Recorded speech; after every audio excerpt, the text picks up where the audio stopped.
ಸಾಕಷ್ಟು ಮಳೆಯ ನೀರು ಎಫೆಕ್ಟ್ ಆಗ್ತಾ ಇರೋದು ಬೆಳಗಾವಿಯಲ್ಲಿ. ಬೆಳಗಾವಿ ಜಿಲ್ಲೆಯ ಗೋಕಾಕ್ ಹಾಗೂ ಮೂಡಲಗಿಯಲ್ಲಿ ವಿಪರೀತವಾಗಿ ಫ್ಲಡ್ ಎಫೆಕ್ಟೆಡ್ ಏರಿಯಾ ಆಗಿ ಪರಿಣಮಿಸ್ತಾ ಇದೆ. ಪರಿಣಾಮವಾಗಿ ಮುಂಜಾಗ್ರತಾ ಕ್ರಮವಾಗಿ 2 ದಿನಗಳ ಕಾಲ ಶಾಲಾ ಕಾಲೇಜುಗಳಿಗೆ ರಜೆಯನ್ನ ಘೋಷಿಸಲಾಗಿದೆ. ಗ್ರಾಮಗಳಲ್ಲೂ ಕೂಡ ಘಟಪ್ರಭೆ ತನ್ನ ಆರ್ಭಟವನ್ನ ತೋರಿಸ್ತಾ ಮುಂದಕ್ಕೆ ಸಾಗ್ತಾ ಇದ್ದಾಳೆ.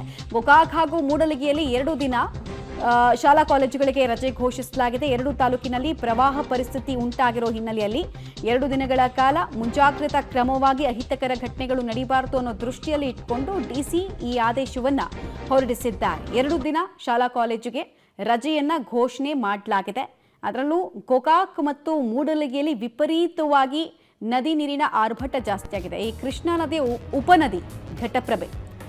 ಘಟಪ್ರಭೆಯ ಆರ್ಭಟಕ್ಕೆ ಸಮಸ್ಯೆ ಆಗಿದೆ. ಗೋಕಾಕ್ನಲ್ಲಂತೂ 40 to 50% ಎಫೆಕ್ಟ್ ಆಗಿದೆ.